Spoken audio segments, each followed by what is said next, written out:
Edward IV was King of England from 1461 to 1483, although bear in mind he was dethroned for 6 months in 1471. He's the 12th Plantagenet King to have reigned in England, the first Yorkist King, and he played an integral part in the Wars of the Roses. He's famous for having usurped the previous sitting king, Henry VI, when he was just 18 years old, and for setting the stage for one of history's villains, maligned though he may have been.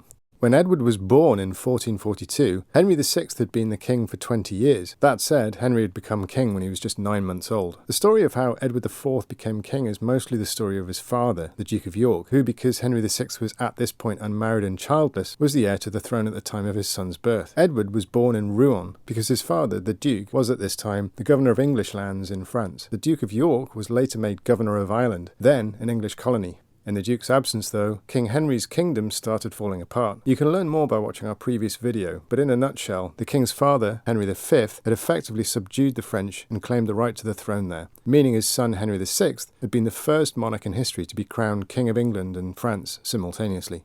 Slowly but surely, though, during the course of Henry VI's reign, the French had reclaimed their lost territory and then set about successfully conquering French lands that didn't belong to them. Well, not at the time anyway. It happened in part because Henry VI and the nobles around him thought that the way to reach an amicable settlement was to make peace with France. The French just saw this as a weakness they could take advantage of, and so they aggressively set about kicking the English all over the shop. When the military losses had gone too far, the Duke of York returned to England and started the long process of trying to wrestle control of the king from the clutches of those rival nobles he held responsible. In 1453, after the loss of Gascony, which had been in English hands since the mid-1100s, Henry VI fell into a catatonic stupor and the Duke of York took over as Protector of England. When Henry VI woke up from his stupor, he was dismissed. But York didn't give up. Raising an army in 1455, when the future Edward IV was just 13, he met the king's supporters at St Albans and attacked. The king's ally, the Earl of Somerset, was killed, and the battle marked the start of the Wars of the Roses. The country was now divided down the middle.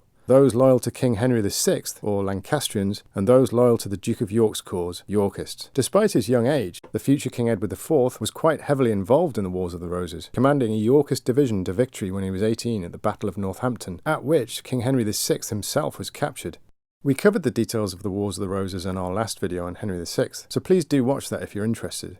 After a series of skirmishes, during which the king's forces were subdued, Edward's father negotiated an agreement that he would be king when Henry VI died. But at one final battle at Wakefield in 1460, Lancastrian forces defeated the Yorkists. Edward IV's father, the Duke of York, was killed, and his head was hung from the city walls in York with a paper crown nailed to it. That could have been the end of the Wars of the Roses, but Edward, seeking revenge, launched one final push and defeated the loyalist Lancastrians at the Battle of Towton in 1461. Henry VI was dethroned, and Edward had himself crowned Edward IV later that year. Edward spent the first years of his reign mopping up resistance in the north of England, consolidating his kingdom, and eventually capturing and imprisoning the dethroned Henry VI. All of this early effort was vital because Henry VI's wife, Margaret, was still at large with her young son, Edward, who had been in line to the throne while Henry VI was king. For a while, though, everything seemed to settle down for Edward, and efforts were made to find him a wife. For a king of England, only a European princess would do. The Earl of Warwick, a powerful noble who effectively helped to place Edward on the throne in the first place, started casting about for ideas. Bonner of Savoy was chosen. Only, when it came to the final negotiations, Edward suddenly dropped a bombshell. He was already married to an Englishwoman, Elizabeth Woodville. The announcement shocked and angered Warwick, who for this and other slights decided to support Edward's brother George, the Duke of Clarence, in an uprising. Soon enough, the king was forced to face down his rivals, but at the Battle of Edgecote in 1469, Edward IV was captured. With the king in jail, the country began to descend into violence.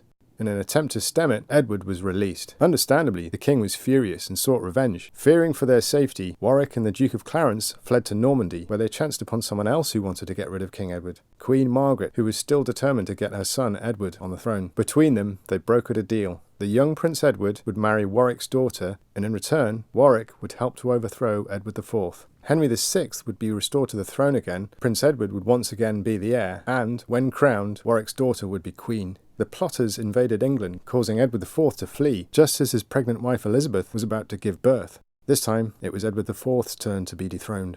Henry VI, who'd been in prison several years earlier, was led from his captivity in the Tower of London and crowned once more. However, this new arrangement would only last around 6 months. In 1471, Edward IV raised an army on the continent and defeated Warwick at the Battle of Barnet. He then chased down Queen Margaret's forces and defeated them at the Battle of Tewkesbury, where Prince Edward himself was slain. Edward IV was crowned once more, and Margaret and Warwick's dreams were over. The remainder of Edward IV's reign was spent consolidating his power and nurturing a large family around him, including a successor, his eldest son, Edward. In 1483, he died of unspecified causes, aged just 41. Edward IV assumed, of course, that after his death his son Edward would be crowned king.